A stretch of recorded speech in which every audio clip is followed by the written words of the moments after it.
everybody. This is Antonette Crosby once again, back at you with the Time to Chill. And today we have the community leader and DJ, Terrence Thompson, in the house, ladies and gentlemen. Hey, Terrence, how you doing? What's up? Time to chill. Happy to be here. Thanks for reaching out. No problem. One reason why I reached out to you is because we want to see our people, our black and brown people, on high. We want to have them be filled with high self-esteem and see themselves in high position in our community. And one thing that really stood out to me about you was that you were a DJ, right? Yes. I met you and you're a DJ, so I'm like, okay, he a DJ, he a party guy. And then I started watching your Facebook, and I'm like, no, this man is a community leader too, right? So I'm like, okay, now how you gonna be living two lives out here and be a DJ and be in a community? So explain that to me, that you're not living two lives. How do you marry the two? Yeah, so I do the majority of the DJ work I do is out in the community. So like, my thing is, I want to inspire the community, to play together, to be together, and to have a good time listening to good music, right? Yeah. Like, so a lot of my clients, including like the Goodman Center here and Big Brothers and Big Sisters and Madison School District and the City of Madison, they book me to come out and do a lot of community events, block parties, youth events, family events, things of that nature, because I play a lot of music that really unites people. Okay. And it's not a lot of the like hardcore hip hop. It's really designed to be music that people have a good time and enjoy. Okay, I'm seasoned. I like to listen to house music. Do any engagement where you play? Do you still play house music? I play juke. Okay. Is that house? House music. House music. Yeah. Godfather. That's what I'm talking about. House music like that back in the day, the 90s house music. Correct. Yeah. So I play a lot of Baltimore club music. Okay. Here, which is a lot different than a lot of the DJs play here. A lot of DJs don't play that here. And I do play some juke. It's a Chicago house. Yeah. So are there and like you mix that in with your set? Yes. Okay. Now what if we wanted to just play some house music for the night? Like somebody wanted to book you, like, look, I just want to hear house music for the end part of my party. Will you? Yeah, absolutely. I take requests. If people want to hear a specific thing, I pride myself in trying to make sure I get that in rotation and not making it difficult for the customer to hear the type of music that they want to hear. Okay, now going back to Mariana too, you used to be DJ 40 Rounds, because yes. That's what, I'm like, DJ 40 Rounds, and then I'm like, we were at a spot one time, they were like, it's DJ Terrence J. I'm like, who is this guy, because this is not 40 Rounds, so and then I look like, oh, this is 40 Rounds, but you're esteemed now, so tell us why the name change? Yeah, so DJ 40 Rounds was my initial stage name, and I've recently changed it to DJ Terrence J. I love the DJ name 40 Rounds, man. It's very unique and it's catchy, and like people were very kind of like drawn to it, and just a lot of the kids were, hey, that's 40 Rounds, you know what I mean, like things like that. But I've come to a point to where I really want to kind of marry the community guy and the DJ guy, right? Like, and so. My name has started to circulate in the city. Like, people are starting to know kind of my name based on the community work I'm doing with a lot of the youth. And so just wanted to make it come full circle. Okay. People are starting to know Terrence in town. And so I thought it was a really good opportunity and a good chance at this point to kind of marry the two, the community guy and the DJ, and just go with my name, DJ Terrence J. Yes, that's why I'm Antonette Crosby on Facebook. I'm who I am all day long. So I feel you on that. Like, yeah. I feel you. Where are you from here?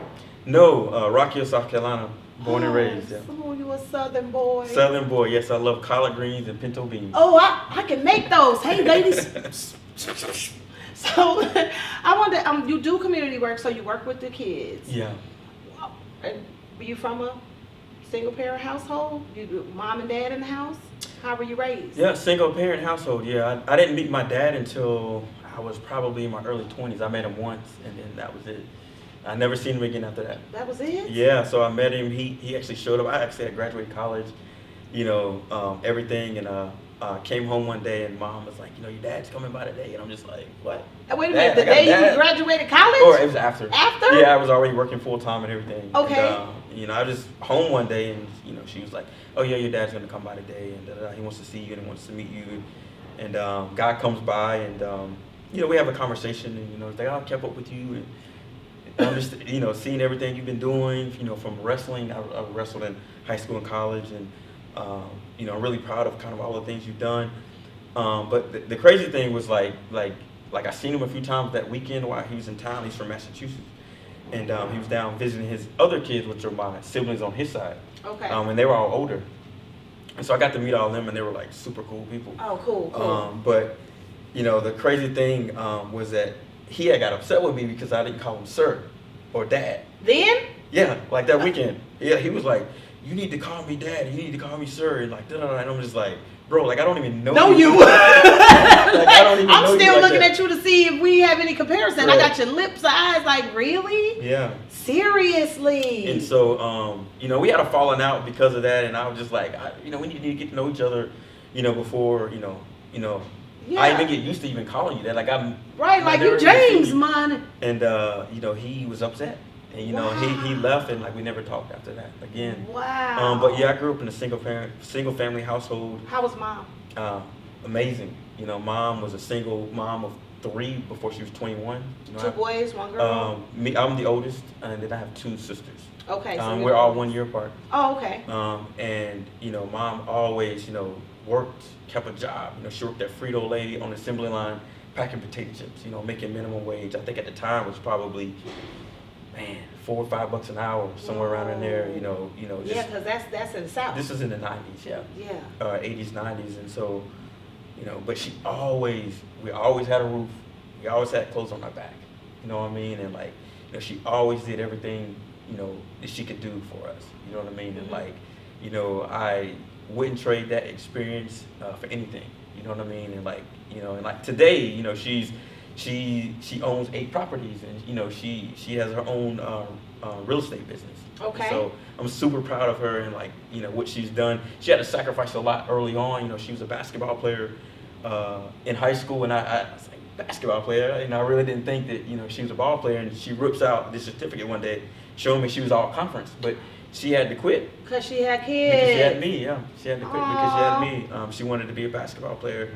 And I can remember, like, when we were little, you know, she would always take me to the basketball court, and, like, we'd always play one-on-one. You know what I mean? Me and her hooping and stuff. And, you know, growing up, that's what I wanted to do. I wanted to be like her. I wanted to be a basketball player.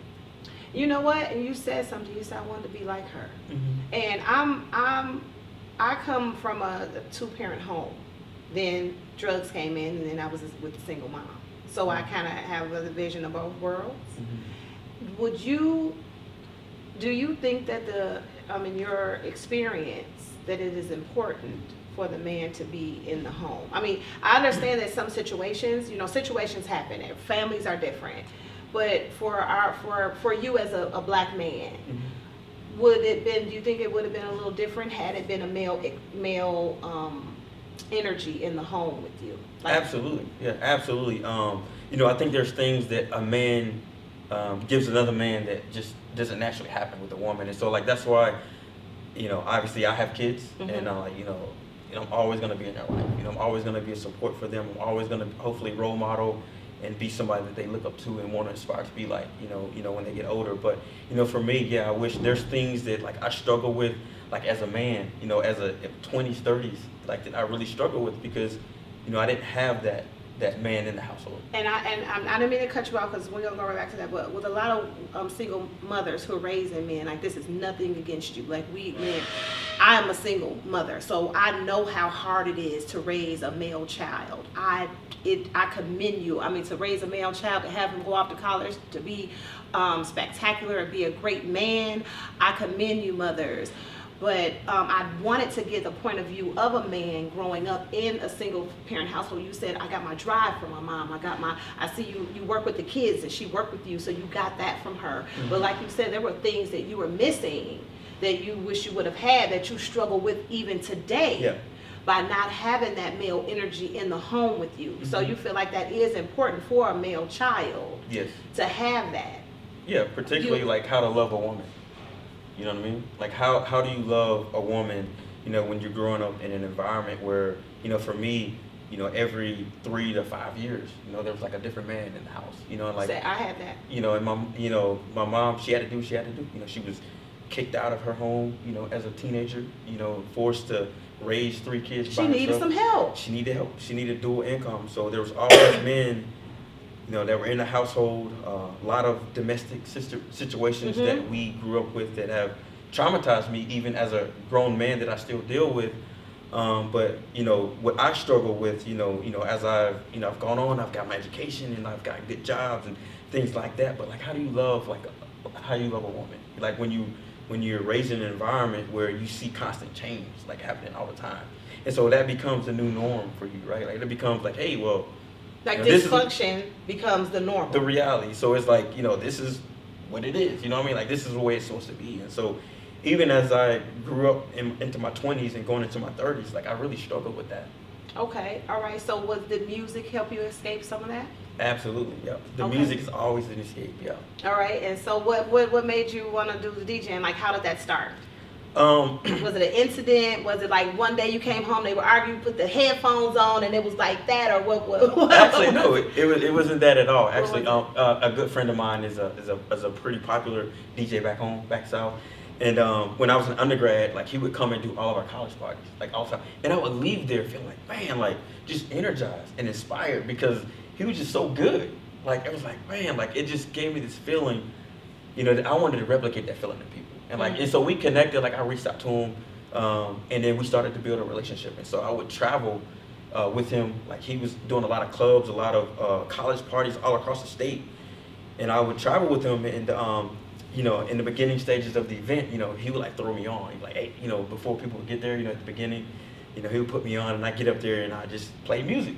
Uh-huh. You know what I mean? And like, and I started to get kind of good at it and people were like, hey, like, you do this too? And I'm just like, sure. You know what I mean? Yeah. But it was just kind of filling in music for him. You know what I mean? And so like, and I kind of evolved kind of into my own thing. Because you surrounded yourself with something that you like. Yeah. And that's the premise of our show too. Like you already, whatever you want to do, whatever purpose you have is already inside of you. So if you place yourself, and you like music, you place yourself around a man who listens to music, who works with music. Mm-hmm. So that's what cultivated that attribute that you already had within you to come to life, right? Yeah. All right. So now we're in music. We're in college. Mm-hmm. What's prompted you to want to work with kids or work in the community? Was that something you planned? No, that was actually, I've been fortunate enough to know that like this is something I wanted to do back when I was in like middle school. Like I knew that I wanted to work with kids. I wanted to make an impact in people's lives. And the reason being, the most inspirational people in my life, other than my parents and my sports coaches, were people that worked in community recreation. Okay. And so, we would be able to go down to the community recreation center every day, and like it was a place where we could go and play and hang out, socialize, get in the gym and play air hockey and play pool, and we had positive interactions with the people that worked there. They were so like encouraging and inspiring, and I knew early on that like I wanted to make my difference in the world doing something similar. Okay. And so like as I transitioned from middle school to high school, I really started to kind of research like where could I go and make this happen, right? Like, and so, I started to learn about colleges that offer recreation programming, things like that, where I could get some expertise and some formal training, and also continue wrestling. Wrestling was a big part of my upbringing as well. And so I was able to find a college at Appalachian State University, which is in North Carolina, where I could do both. I could wrestle Division I, and I could also study and get my degree in recreation programming. So after I was done, I can get in the community and make my influence and my impact in reaching kids through recreation. Okay, all right. Who pushed you? Who was your supporting? Because it's always that stranger that pushes you. It's always that uncle. It's always the grandma or mom. It's always, people kill me when they be like, I didn't have anybody. No, somebody said, hey, you can do this, or you need to do this, or hey, go over here and do that. Who was that person for you? So I had an 8th grade science teacher.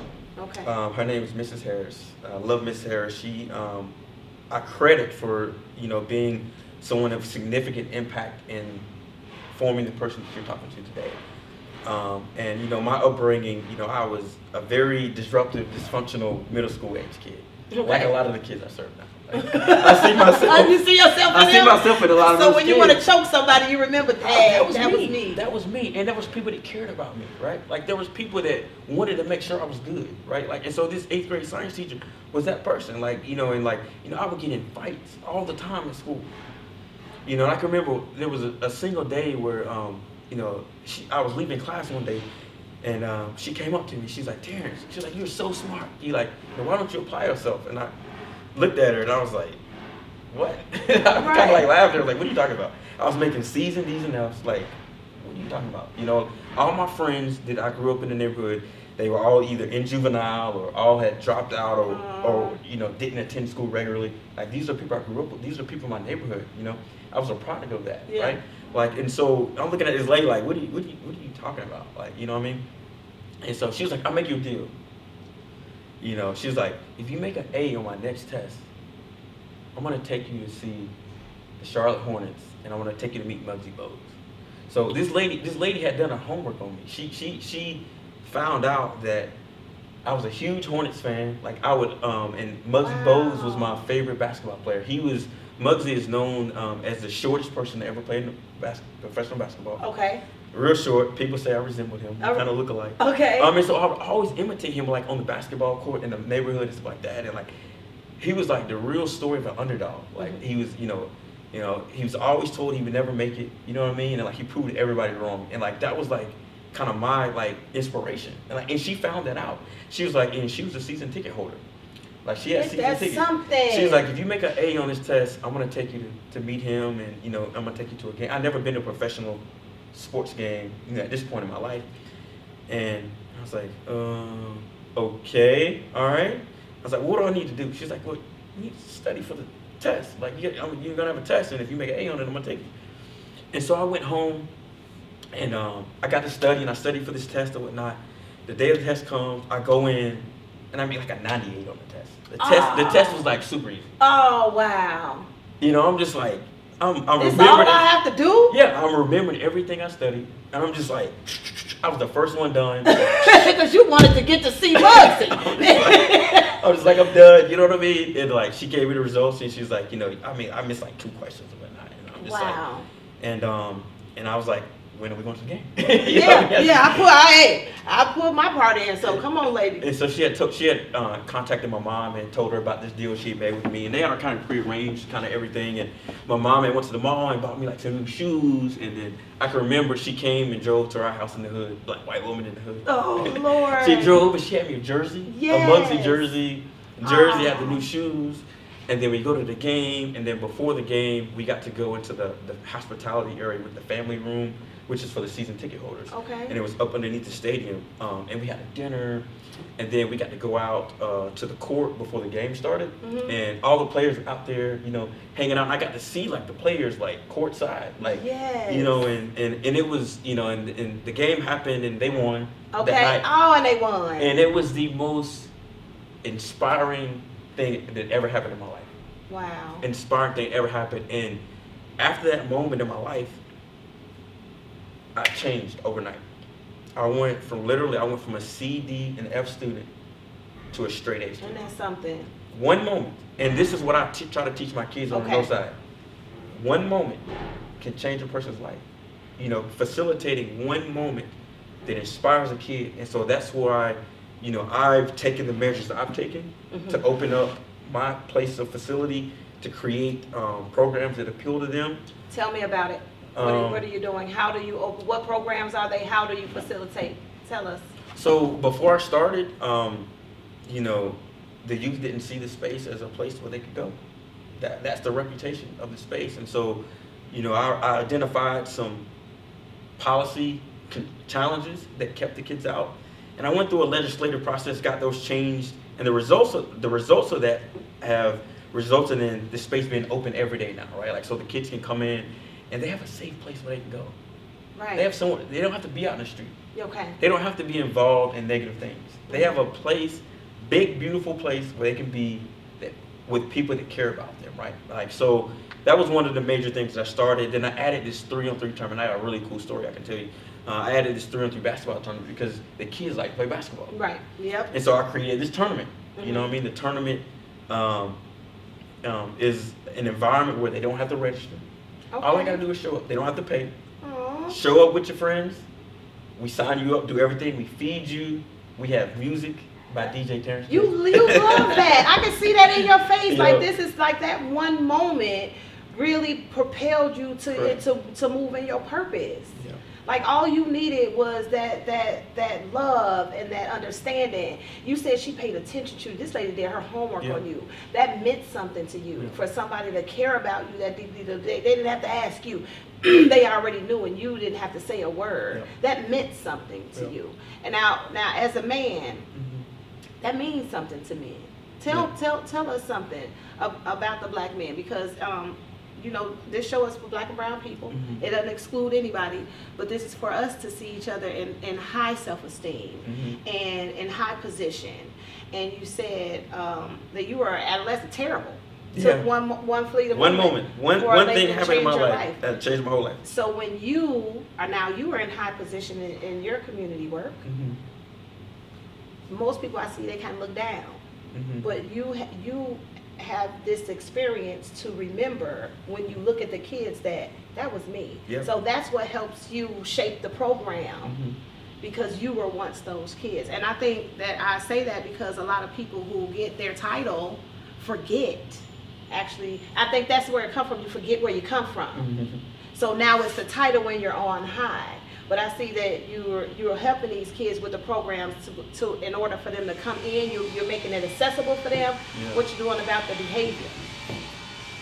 So how do you monetize the behavior, change the behavior? Because we can't just smooth it over or kick them out. We have to give them a mindset change like you had. How do you assist them? So which is, you know, the story that I tell people all the time is like, you know, I've been getting asked to come speak, and you know, people have really been gravitating kind of to the story of a place that black kids couldn't go to, right? For 20 years.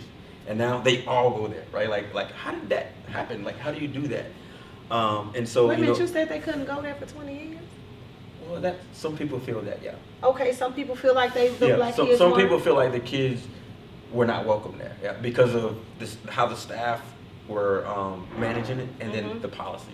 Okay, but you came in. Which I came in and I like ripped the policies up. Okay. Like, it made no sense. That's what I'm talking about, people. All right, come on, make a way for us, T. Make a way for us. Tell me about it. But you know, like with that, like I tell this story and I try to motivate people, inspire people to show you, like, you know, you really gotta look at, you gotta find those barriers, because you know, these white folks are creating these circumstances that prevent us from accessing these services, right? Right. Like, and so we don't say the old white folks, because the new white folks different. They're changing their mindset and understanding that we all have equality and we need maybe they're changing slowly. At a snail's pace or a bunny rabbit pace. To understand that we have something to give as well, and it's not negative. I mean, we do give the culture, don't we? Okay, so go ahead. Because you know I'll go left with it. So let's stay in order here. So, but the story I've been telling the story just about, like, you know, how we've been able to identify those barriers in policy, how we've been able to identify and take them out, and the results have been tremendous. Like, you know, we've gone, you know, I can just give you some numbers if you're a numbers person, but we've gone from like 300, an average of 350, we call them scans, but you know, usage of kids, to like 800. Oh, wow. By one policy change. Wow. One policy change. How hard was it? Was it hard? Was it difficult for you to get these changes? It wasn't, I wouldn't say it was difficult. It was more of framing it and getting the right buy-in from the right people. Okay. So, you know, I was able to really compound the story and really compound the data and the engagement the community engagement process. And when I went out and talked to a bunch of people in the community, summarized that, and really showed, you know, how what we were doing were preventing kids from coming, right? And so I was able to convince the right people that, hey, you know, we need to, you know, my proposal was, hey, we need to take this out or whatnot and change this policy. And I was able to get that done, and we were able to legislate that, you know, meaning that the person that comes after me, they're gonna have to go through an entire process if they want to go backwards. Right? Okay. I mean, it's a legislative process. Okay, so, Obama. So it's more likely to be sustaining over time, right? That's like what I'm talking about. But it's a great story, but the beginning of it wasn't pretty. Okay. It wasn't pretty. You know, Alright. you know, now you got all these kids. You know, I've got 8 neighborhoods. You know, all we call underrepresented neighborhoods that historically haven't been using the center. You know, that are all now 4 different schools, all in one building. Okay. Oh. So you have 4 different schools. 4 different schools Of black kids. Black kids in one building. A lot of them single parent homes Correct. in one building. How No. do you facilitate Correct. the attitude? How do you Correct. facilitate the aggression? How do you facilitate and you know, like you said, the black man growing up in a home without a father, you have questions that you don't have any answers to. So that leads to frustration inside, right? Yeah. How do you work that? How do you bring that out in a positive way? How do you get that for the children to understand that they are worthy, that their behavior needs to change because, look at me, you can be me, you can be better than me, or you could be in jail on the streets. How do you facilitate that rage or that behavior? Because I know you've had some behavior problems. I know. Okay. Yeah, there was about a 6 to 8 month period where it was difficult. Like I was really questioning, like, man, like, did I do the right thing? What are we doing? And the staff are feeling that way too. And like my job as the leader is like to keep them motivated and keep their eye like on the light at the end of the tunnel. Okay. Right? Like and that's a part of change management, right? Like it's not gonna always be smooth in the beginning, right? Like so you got kids that now you're saying you can come in here, it's a big space, you don't have to go to a program, now you can just drop in, go in the gym, go in the game room, and just kind of do whatever it is you want to do. That's the beauty about what we've created. Yeah. Right? And so the beginning stages of it was really communicating what the expectations were. Because my staff, a lot of them were like, you know, these kids should know that they shouldn't be doing this, or they shouldn't be play fighting, or they shouldn't be cursing. Do they? Was my rebuttal. Do they? So as an organization, how are we communicating our expectations to these kids? Okay. How are we communicating? Not only how are we communicating, but how are we helping them co-create the space? And so I came up with the idea of a Monday early release meeting. So Monday is an early release day in MMSD, and so they would come to the center super early, like 2:15 right after school. And so when they checked in, or when they got there, they would check in. I would send them all to a meeting room, and we would go in and we would talk about how was your day at school? Like, what are some things that you're struggling with? These are the rules of the space.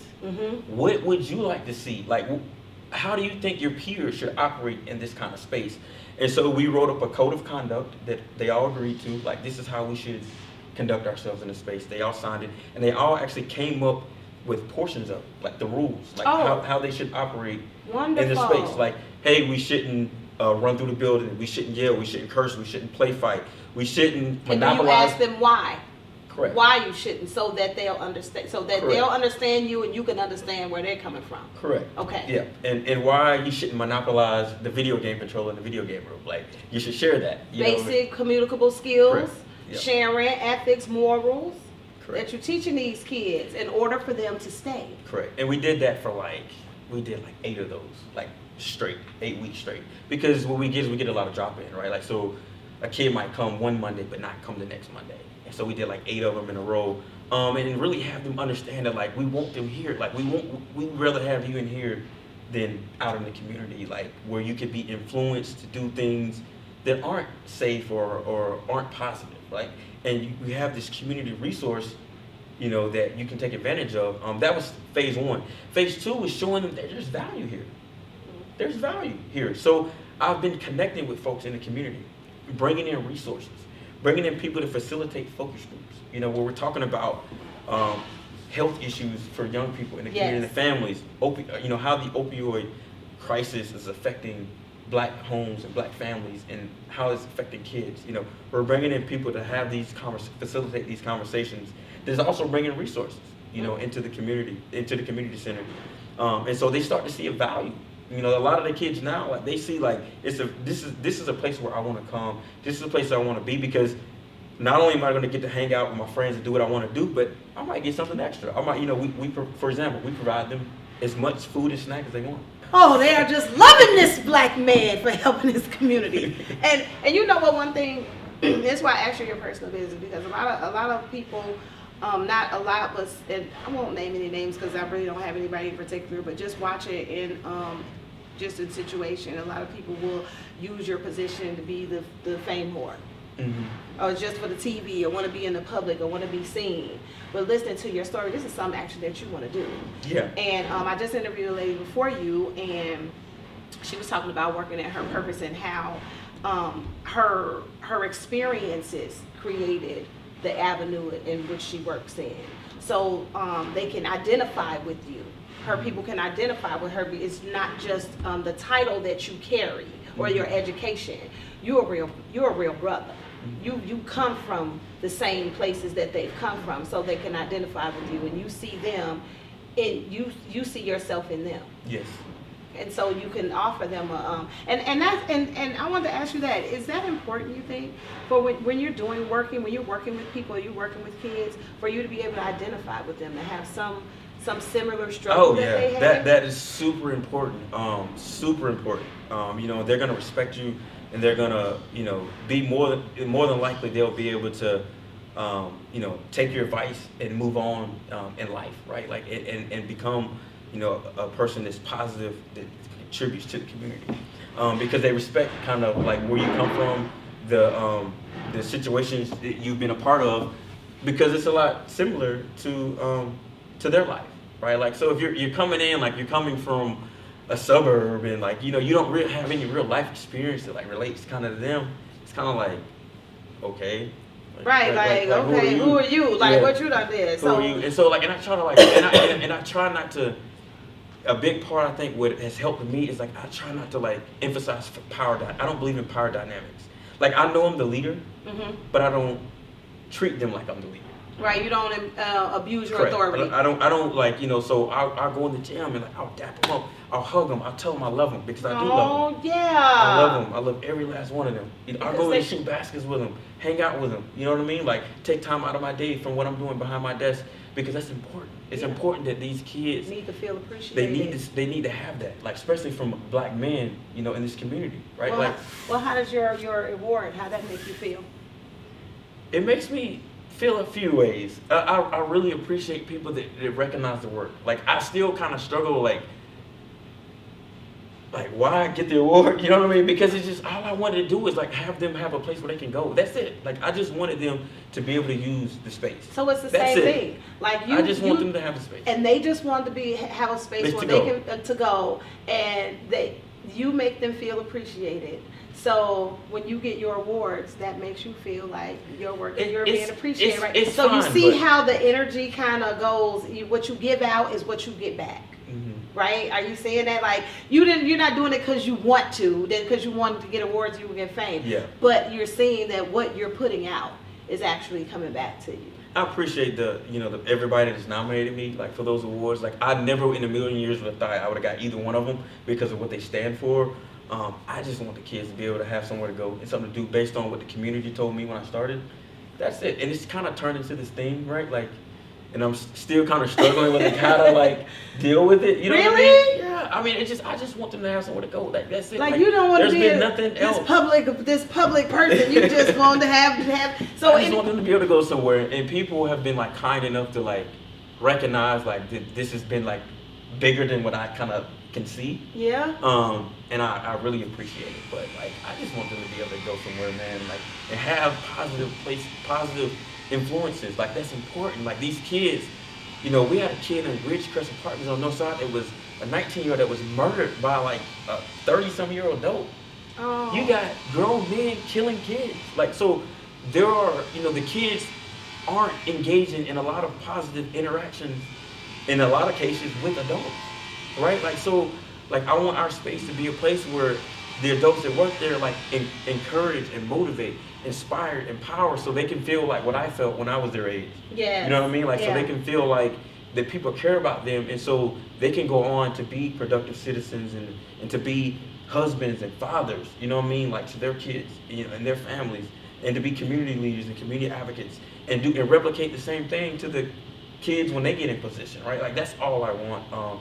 You know, and all I'm doing is paying forward with people in my life done for me. That's it. You know, people in my life where they made sure I had what I needed and I was good. They didn't give up on me. They were encouraging, and they made sure I had the resources. Access to the resources, that's the key. Access to the resources to put me on a trajectory to where I could be a positive influence in people's lives. And I'm just paying it forward. That's it. I see you as just a one man. If they're and I appreciate you. I appreciate you for what you're doing. Like this is what you're supposed to be doing, really, in my mind. Like, this is your purpose. But my thing is, where are the other brothers? So where they at? So how can we get them involved? How can we get the uncles involved? How can we get the dads involved? Because we can't just see you. We need to see different variations of you. Mm-hmm. So is there any program or a phone number they can call? Like, if some guys like, hey, I'll volunteer. Where can they get into contact with you? I would love volunteers, man. I would love people that are interested in just making a difference and being just the kids need positive role models, man. Like, we just need, like you said, variety and just, numbers, right? Like, differences, people that come from different experiences and different backgrounds, they can connect with them. You can hit me on my social media, would be the best. Terrence J 608. So Terrence is TERRENCE J and then 608. That's on Facebook, Snapchat, and Instagram. Hit me on either one of those. I can get you plugged in. We have opportunities every day after school to get you involved. We have teen nights. We literally turn the recreation center into like this hangout spot for teens, man. We have 40, 50, 60 kids in there.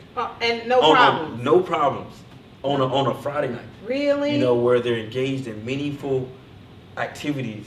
Meaningful activities. Where, when otherwise they could be out, like, doing things. Getting high, drinking, having premarital sex, whatever, stealing cars. If somebody tried to break in my car, they can have a place to go other than Correct. Doing, what my grandmama said, used to, and tomfoolery and all this shenanigans. That's what my grandmama used to say. But, we have those. We have a basketball tournament, we have a basketball tournament in the spring, but we're going to be expanding it to have it in the spring and the fall coming up in 2020. And we also have family nights. So we have a plethora of opportunities to get, if you want to get involved, we've done the outreach. We got the relationships. We got the kids. They're coming. If you're really, you want to be a part of this kind of situation with the kids, just reach out to me, man, and we can get you plugged in. Yeah. Oh, tell us where we can get plugged in on the DJ. Come on, DJ Terrence J. Same thing. All my social media platforms, Terrence J 608. Call me, text me, whatever you need to do. And he is the community man, but he will play nighttime music, right? Yes, I can get turned up for you too. He can get it lit for you. I can get it lit for you. Yeah. But. And also, then the next day you can do the company kids party. I can do the block party and the. So you're versatile. The back to school event. Okay, this is the versatile. But that's important though. Like even there's a lot of DJs in Madison, a lot of great people that are doing a lot of great work. But a thing I would really like to see us improve on, is what type of music we play, right, and how we play it, right. Like, and so the kids that come to me at the center, and you probably see this too, Nat, like. Swearing is normalized behavior for a lot of these young kids. They cuss. You know why I think that is? Because like your mom was young, my mom was young too, but grandma and them was around. Yes. So the kid, it's a cutoff. The kids are in the room. The kids ate at a different table than we ate. The kids, when the party started, the kids went to bed. Mm-hmm. It was order. So now it's not order. The children, the kids are having kids younger. So now we're doing everything in front of the kids. Mm-hmm. So the music, you listen to how the music has changed. Remember when we was coming up, there wasn't no cussing on the radio. Yeah. You know what I'm talking about? TV used to go off. Okay, now TV and cable is all day long. So, and everything is so over sexualized, right? So the line is not blurred anymore. There's no line. Mm-hmm. So I'm in the car and I'm listening. And the kid is listening to that too. Mm-hmm. And even as a 2-year-old, the kids are sponges. And I don't think as young parents, we really understand. We think that's cute. But actually, that's diminishing their morality and their character because you're not giving them a chance to really have their innocence, really. So that's where I think the cussing is. TV, I used to sneak and watch Benny Hill. Anybody don't know Benny Hill, but not Benny Hinn. Benny Hinn was the crooked preacher. Benny Hill was the porn of my day. Do you remember Benny Hill? You don't remember? See, you didn't sneak. So it was the line is blurred. So and I deal with the kids all the time. Like, I don't know what it is about me, but the kids always gravitate to me. I don't know why. And they tell me like the stuff. And I be, don't tell your mama business, baby. Don't do what go on in the house, staying out. But they will tell me. And that's what I've come up with. That they're introduced to too much, too fast, too soon. Yeah. But for me, I guess the point that that I try to do is, it's like when I'm out in those situations, like out in the community, like I'm very conscious about what I play. Like because, at the center, the kids, like, their mouths is just like, man, they curse it. And that's not acceptable. Like, I don't accept it. It's grown up we don't drinking cussing, right? We don't accept like when your uncle was cussing in the back alley, right? There's that kind of cussing. And it's not appropriate in our environment. Right. And we're very firm about that. Like, and we let them know that they can't do that. And so, like, when I'm out in the community and I'm playing music, no cuss words. Right. You know what I'm saying? Like, I'm not playing so any cuss words. So do they ask, like, well, what's that? I'm not playing any cuss words. Do you see but that? I'm trying to model that, though. Right. Like, and so, like, but when I hear, like, other DJs, that are out working and they're out doing, like, community events, and, like, you hear the N-word here and be that. Yes. It's like, how we're contributing. Yes. And we have an opportunity, a prime opportunity to say no, right? Like, to say no, like, I'm not playing like that. I can play every hot song you want to hear. But they'll say they want it without the cuss word. But they'll say, but I can play it without the cuss words. But the okay, so I'm gonna be the opposition here. But I'm the opposing DJ. I'm the DJ that like to play the cuss. But they want it. This what they playing. This what they paying for. So why wouldn't you? Why wouldn't you play it? You feel me? So I'm not trying to put you in a trick bag. but I don't want to model that though. Like, I don't want to. And why not? Because, like, I think it's up to us to kind of set those examples and those parameters. Like, we got to work on our language. Like, my grandma used to tell me, like, if you curse, that means, like, you don't have good vocabulary. And, like, that's something I used to say to the kids. It's like, you're cursing because your vocabulary. Like, you don't have other words to say in replace of that cuss word. Okay. Like, so we have to work on, like, the dialogue, right? Like, so we have to work on how we're expressing ourselves. And we don't have to always revert back to the N word here or be that. You know what I mean? Or MF this. Like, we don't have to speak like that. You know what I mean? Especially when we're out in public spaces. You know what I'm saying? So when I'm out DJing, like, I want to model that. Like, I want to make sure that I'm not playing those kind of words, and my clients appreciate that. Like, my clients book me because I have the ability to do that. And I appreciate that too. I appreciate that. I think that that's the right thing to do, as far as respecting the children. Okay, because the children are our future. Okay, and they have purpose inside of them that we as adults need to help cultivate, right? And push them into their purpose, no matter what our situation, whatever bad happened to us, whatever we lacked in is what we're supposed to give. We should be giving them what we lack so that the next generation can be better, right? All right. Well, this is Antonette Crosby with Terrence J. I love this. This was wonderful. Thank you. And I want to say, hey, everybody, you have a purpose in your life. And your life is not your own. Your life is a testimony for someone else so that they can excel and be a better person in their next day and the next day past that. And one thing that I always say is love yourself first, or who else will? Okay? This is Antonette at a time to chill. We want to say we love you and thank you.